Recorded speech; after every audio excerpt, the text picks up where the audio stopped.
Our topic today is Drupal blue-green deployment, and if you came to the right place, I really hope so. So let's start, because we have a lot of things to cover, and the sessions got shorter, so there's no mercy there. A little bit about myself. My name is Alexei Gorbets, and I'm a group architect at FFW, and my background is basically in backend and architecture, but I also do DevOps for a couple of years, and kind of this is a side project, you could say, coming from a developer perspective, fixing the operations of a team that was dysfunctional. So we'll talk about that. And I'm pretty sure you guys are doing deployments in Drupal, and you know, you face some of these issues, and if you came to this topic, you probably know what we're going to talk about, but I wanted to line out for everyone else kind of what the topic is about. Today we're going to cover the problem of zero downtime deployment that your bosses all want from you to do. We're going to talk about the solution for that. It's just one solution. It could be multiple different ways to fix that problem. And we're going to talk about common problems that we're going to see regarding this solution or other solutions. So let's address the elephant in the room, zero downtime problem. So a boss comes to you and says, no, my site should not ever go down. Like, what do you mean ever? Like, you mean like ever? It's like, yeah, ever, but that's not possible. Okay, my site should not go down like this amount of time. So, I mean, that problem has a name, and it's called the problem of nines. So your organization will typically pick some level of service availability that you're comfortable with, and basically it scales to number of nines that you want to support. Number of nines comes from the % of uptime you have per year. So being realistic is what really matters. We're talking about like Drupal deployments. Drupal is a stateful system. It has a database. Like, a lot of things can go wrong, you know. So you want to go and look at the downtime per year, and you want to say to your boss, you want to commit to something that you're comfortable with. So you don't have a blue-green deployment problem if you're in the 90% percentile. So if you find your site being down for 36 days, don't do anything. So I think you have more of a problem when your boss says, okay, free nines, I committed to free nines. Then you have 8 hours of downtime per year. And depending on what you consider downtime, is the site maintenance page considered the downtime? You might be in a good or worse spot, I don't know. So yeah, think about that. So, and of course, you guys know that if you are doing any Drupal deployments, you know the Drupal deployment problem is, well, they tell you, put the site in maintenance mode. And also, if they don't tell you, Drush does this for you. So your site looks like this, a white screen, or maybe you got a fancy design. That's one first thing. But second thing also, you're replacing or you're modifying rather your Drupal deployment in place. And if you're doing that, you don't have a way to go back to your previous version. Your database might have changed. Your code base is incompatible with the older database versus newer database. So basically, there's no easy rollback for you. Here comes blue-green, which blue-green is like the strategy of, okay, let's always have a spare set of environment and a spare set of containers running or Nginx running and a spare code base, an older code base, and maybe a spare database, an older database that is always available for us to kind of roll back to if we want to. But let's prepare a new one and then switch gracefully to it so that user doesn't notice. It's like a canary deployment, you know. And there are different techniques how to implement that, but the solution is just named blue-green deployment. We're going to look at some of the infrastructure overview you need for that. So, I mean, if you've done any kind of ops in Drupal, you know that you need an Nginx and maybe a PHP server. I don't know why it says web server. It doesn't matter. You need the PHP and you need an Nginx to run Drupal. and maybe you use Apache, it doesn't matter.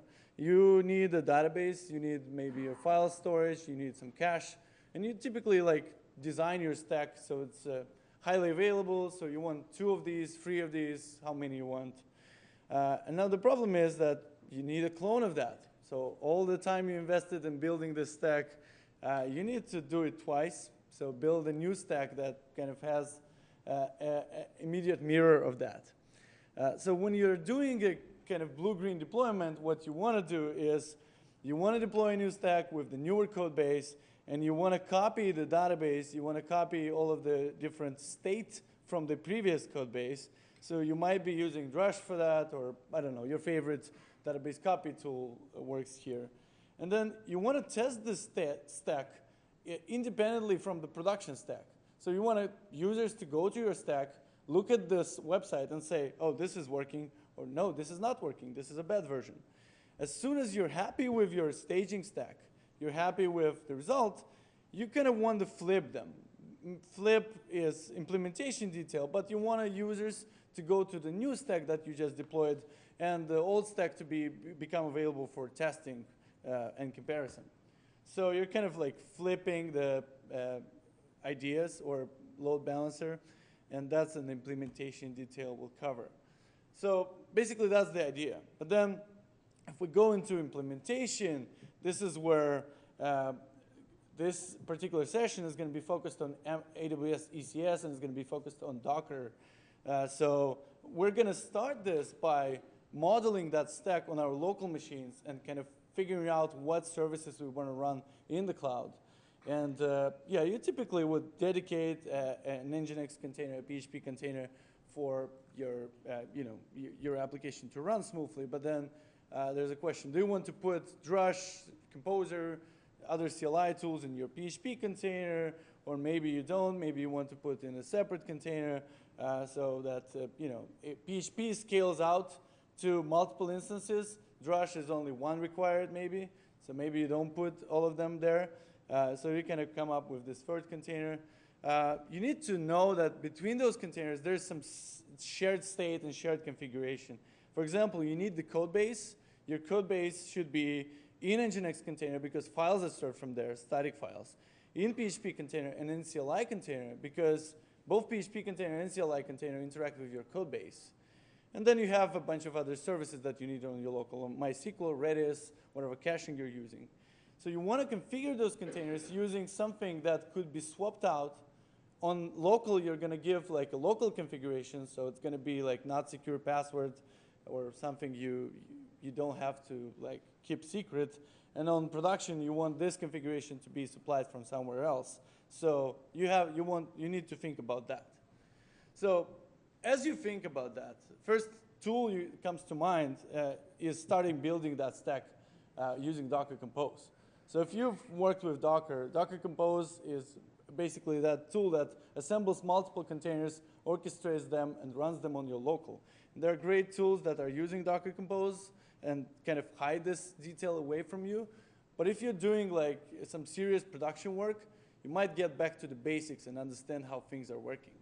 So to kind of illustrate a basic Docker Compose you could have, you have to think about your basic services that are going to be available both on production and on your local. And you want the stack to be as close as possible. So we're going to define some basics in like a Docker Compose YAML file, which is going to be common for every deployment, local or production. It could include a PHP and a web image, for example. And as we said before, it's going to share a volume. So volumes from is a directive that's going to allow you to share a volume between the two containers. So anything in the PHP container is going to be available in the web container, which is Nginx. But then on the other side, for the local development, you need to add some other services. Like, for example, you want to expose the web container port so that your local machine can see it and you can use it. Or, for example, you want to add the DB or Redis or anything that your local machine will need for operation.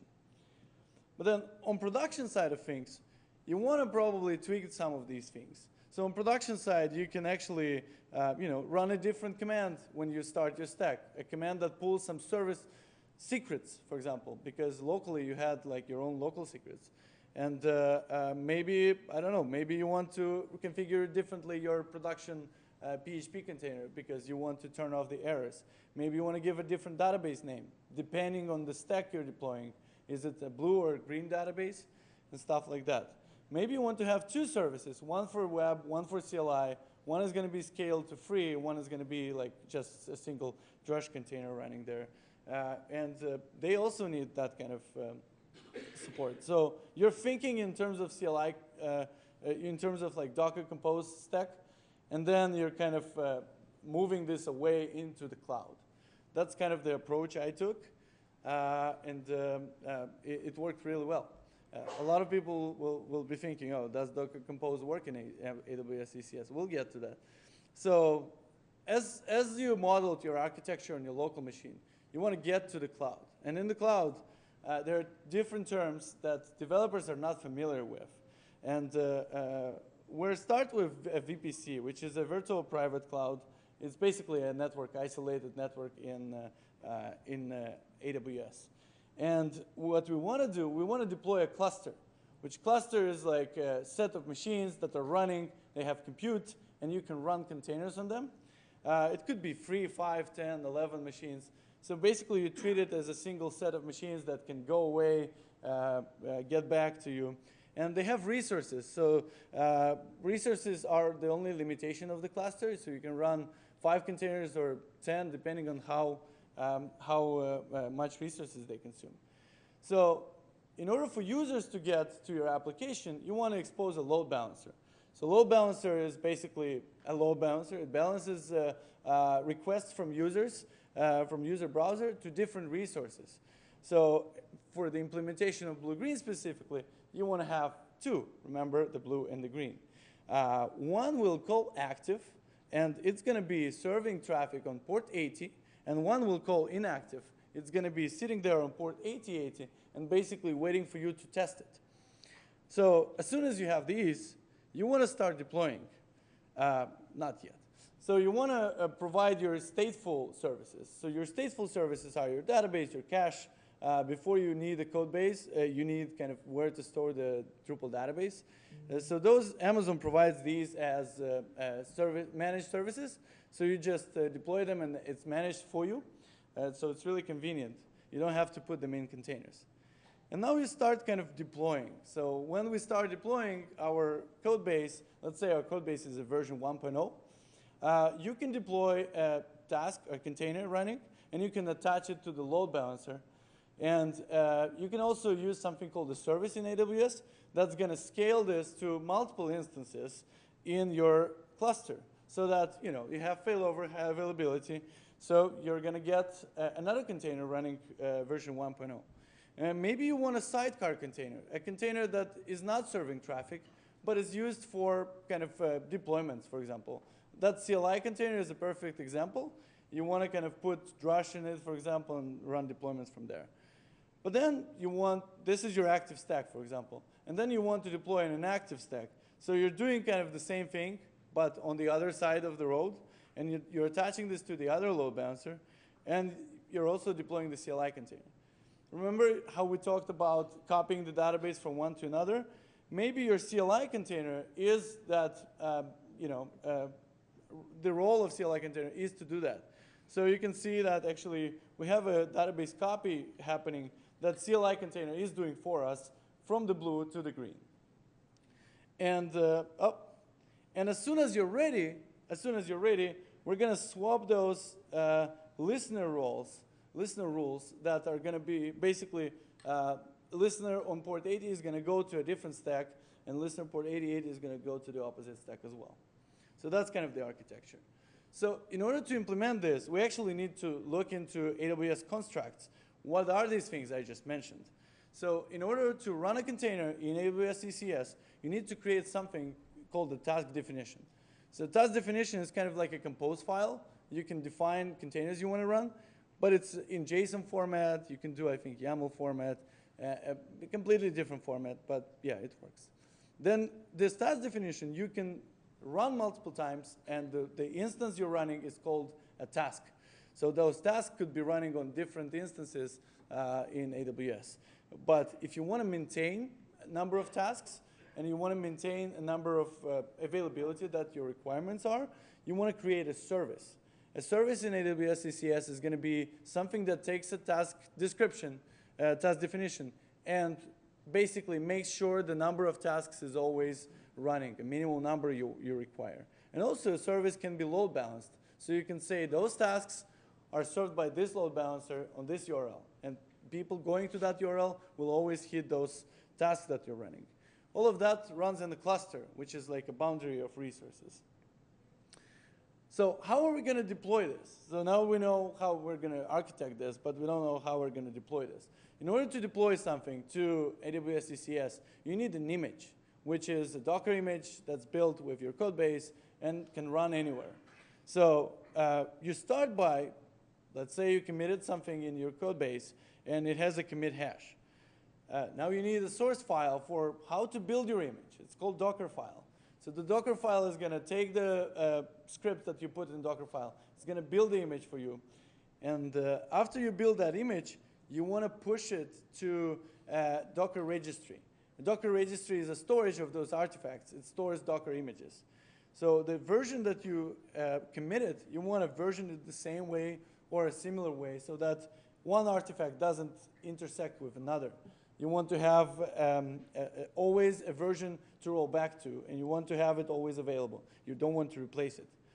As soon as you build that image, you have to update your task definition, which is that JSON file, and give it the new image name and say, OK, this is what I want to run right now. And then you have to go to that service, ECS service, and you have to say, use my new version of my task definition. So that seems very complicated. And we came from Docker Compose world. We just want 2 commands to run it, or Docker Compose up is my preferred one. So introducing the ECS CLI. ECS CLI is an unofficial or an alternative way Amazon supports it to use Docker Compose format to manage those task definitions. So if you already know Docker Compose, in theory, you can use AWS ECS right now. So basically, it supports Docker Compose format and also does some cool things for you. So every time you run Docker Compose up, like locally, in AWS ECS, it will detect changes that you made to your Docker Compose file, and it will update the task definition and patch it, and then rerun the service and kind of bring the new containers in the new task definition. Really cool stuff. Extra stuff, it has also possibilities to create a cluster if you want a quick start. But those are the main things that we're going to use. So, and then ECS CLI commands are very similar to what you use with Docker Compose. So if you were familiar with Docker Compose, you will be familiar with this. So those are some examples. We deployed 2 stacks. We deployed blue, we deployed green. What is that blue-green thing happening? How do we switch between the 2? So the switch between the 2 is actually, there are multiple techniques. Some people say use like DNS. Some people say, I don't know. There are multiple, really, techniques. And one technique in particular that works best for ECS and gives you like no delay in how you do that is described in this article linked here. But also, I'm going to tell you how it works. Basically, you're going to create ALB in Amazon has something called listener rules. So you can say, if it matches this criteria, then go to this target group. And the target group is a set of resources that is balanced. So the criteria we want to do is match all. So you can see that path is asterisk, meaning match all. We create 2 of these. And basically, we can swap them programmatically, one with each other. That's how we achieve kind of this blue-green switch. So you want one listener on port 80, another listener on port 8080. Maybe first time you deploy it, 80 will go to blue, 8080 will go to green. Then next time, you want to swap them, and it's just about modifying those listeners. So it's easy to do if you know how to do Amazon API calls. So you want to describe your listeners, look at them, find out which one is the active, find out which one was inactive, and then you want to call the modify listener API, which will swap them places. Call it 2 times because one has to become active, another has to become inactive. So the swap will happen. There is actually a good starting kind of script for that in this link that I have here. That script is like the recommendation from Amazon. But we looked at those things, and I mean, it's very hard. It's getting harder and harder. And we're just like Drupal developers. So basically, now we need to take care of not just the deployment, but a blue-green aware deployment. So instead of deploying to blue or always deploying to green, now we need to kind of infer state from the current load balancer rules and see where it's pointing so that we can know that we're not deploying to the production site. So for that, we'll need to get the current active color from the load balancer. And then we're going to have to do this deployment on the opposite color. So if active is blue, we want to deploy the green. So to deploy the green, we need to deploy the web service, deploy the CLI service, whatever, how many services you have. And then all of these, if you remember, the deployments are involving this huge schema of replacing things and stuff like that. So it's actually getting harder. So for that, at this project, we came up with basically a script that facilitates those things. So the ECS deployer, we call it, or it used to be called orchestrate.py. It's a small Python script, and small is, it's up to you to guys judge how small it is, but it's really small. So it's a small Python script that allows you to look at your current state and get the current color of your deployment, and then use that color to do either one or the other deployment. So you can actually get the color, save it in a variable, and then some of the handy tools will include things like, okay, let's get a deployment to the target color, and you specify the color, and it's going to look for the right stack to replace, and it's going to attach a load balancer if it's first-time deployment. If it's not a first-time deployment, it's going to do nothing. So a lot of kind of cool and just facilitators for you that you could use. It also has a promote step, which promote will basically swap the listener rules with places, and you'll have either a promote when you want to deploy the inactive to active, or a rollback if something went wrong. So it's all promote. You're going to switch back if you want. As a nice feature, it has an exec command. So a lot of times, we as Drupal developers, we want to execute a command in Drush. And let's say you have Drush running somewhere remotely, and it's very hard to get. You could expose an SSH server in Drush, but then you get in trouble with your security team because they don't like SSH server in containers. So what you could do, basically, you could SSH into the actual instance running your container, and then you can do like a Docker exec in it. It tends to be very error prone, and like there's a lot of stuff happening. You need to kind of look at your cluster, find your IP of your instance, find how to do that. Why? I mean, there is a handy command for that. So if you want to do like a Drupal update, basically you could use this exec command. So just some handy tools. So this is open source since yesterday. Feel free to use it, look at it, and give your feedback.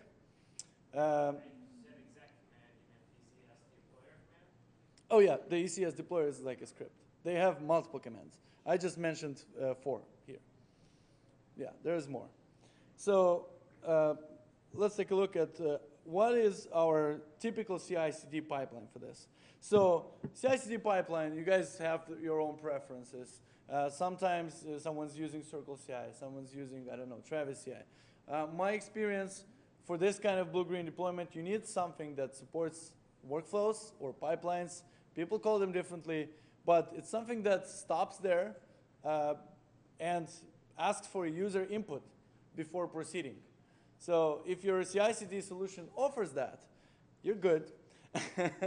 So basically what you want to do with this blue-green stuff, you want to deploy something to your inactive environment, but then you want to offer like a do you like it or not button, and people press proceed, and then the swap happens, the switch happens. So you don't want this to be completely automatic. Sometimes on production you want to actually have a gating process. I mean, you could use that. We used Jenkins pipelines, and a lot of you probably know Jenkins from you go and configure your script manually, but Jenkins pipelines is actually a plugin. You have pipeline as a code. You can describe it as code. You can do parallel stuff with it, and it also supports all kinds of user input. So that's how our pipelines looks like. On the deploy step, it's going to ask you where you want to deploy, and I'll show in the next slide. On the gating step, it's going to ask you if you're fine with your deployment, then it's going to swap, go to the next step. If you're not fine, you can cancel it anytime, and it's not going to happen. You're going to do another deploy. Basically, Jenkins pipelines and BlueOcean is the new interface for it. For those of you tired of Jenkins interface, this is a fresh look. We'll give you an input possibility. And here we basically have, you want to deploy to dev, or you want to deploy to UAT. Plus, the step that fills in the version you want to deploy is basically pre-populated from one of the previous steps. Build step, just build that version for us, push that container, and we want to pre-populate that so that users don't have to go and grab it manually. So whatever solution you choose, I really recommend you look at those possibilities to be available, because you're going to need them. Both of these are plugins. Jenkins Pipelines is a plugin, and BlueOcean is a plugin. So let's talk about common problems. And we really don't have much time, but we'll try to cover them. So a lot of you are going to ask the question, so we're going to do blue-green. How about environments get out of sync? Let's say I deployed production, and then I deployed inactive. And then while I was looking and testing my inactive on production, people went and modified stuff and did something. And I'm losing all this thing because my database was copied over someday, at some point, and now I'm losing all this stuff.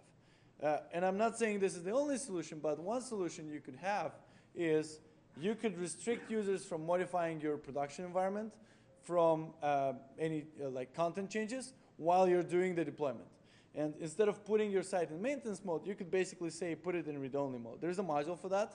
And basically, it will display a pop-up message every time you want to modify any content. And you can put like a friendly reminder, like reach out to your IT team. Deployment is in progress.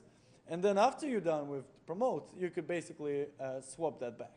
That's one way to handle it. And another way, which is, we'll have questions.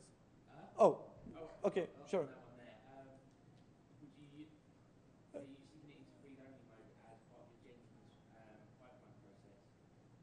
Say again, please. So could you use Drush as part of your Jenkins command? We did. To actually enforce it so it's not a manual step? Yeah, there's nothing manual. It's part of the process. So one way to handle it would be read-only, but there's another way to handle that. And a lot of times this is going to be controversial. It depends really on the project. And a lot of you will not have the flexibility of doing that. But in my experience, doing Drupal blue-green deployments and losing data in your database is really critical not to lose. Don't put this data in the database. Make Drupal your content system. Don't make Drupal your everything system. Drupal should not be a source of record for your, maybe form submissions are really cool. You set up a web form module. It's really cool to configure it. But maybe don't store them there. Because Drupal goes down, and it's expected sometimes. So the recommended way would be try to manage your state that is possible, that you don't want to lose elsewhere. And for that, use REST APIs to communicate with those other services. Those other services will have their own deployment mechanisms. Maybe they have a nicer way to manage schema, so they have backwards compatibility with schema. Drupal doesn't. So every time you deploy Drupal, you are in the risk of having a breaking change. Hopefully you tested this before. So that's another way. And the combination of those two things is the recommended way, because they're not exclusive. Read-only mode is really good for people trying to edit content, and microservices is really good for user-facing features, putting comments on your website, submitting forms and stuff like that. So you can't restrict regular users from doing stuff on your website. Another problem we need to address here, and it's something that a lot of Docker deployments are going to address. It's not exclusive to blue-green. Is Drupal assumes a local public file system, but it allows you to replace it. So a lot of these places, when you're doing like Docker-based Drupal, are going to be like going into that container locally and going to try to find a file. But now if you're scaling your containers out across different clusters, that file is not going to be there.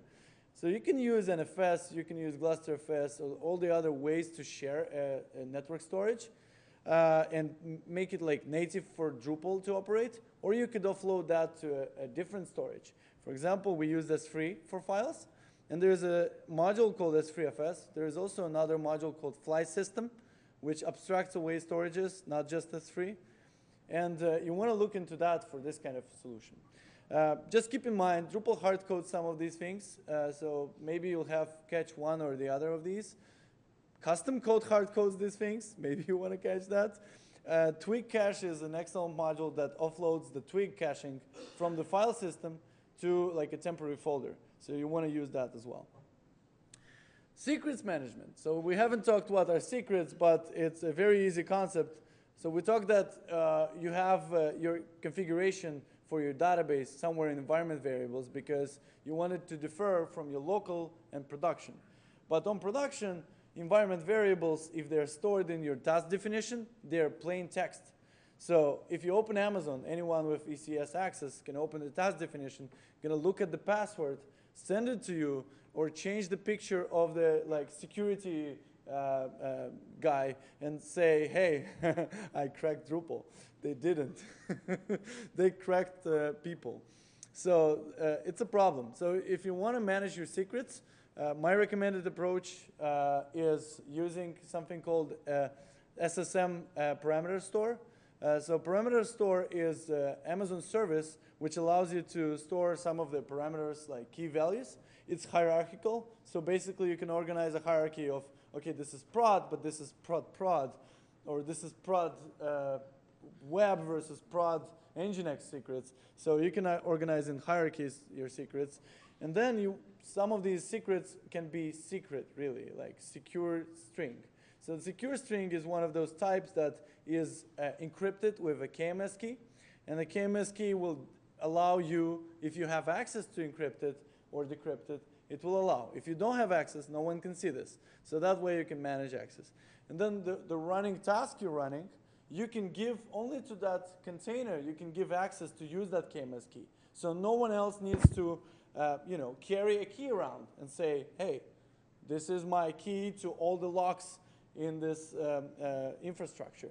There is no key, basically. You're just like allowing a task to use those secret store.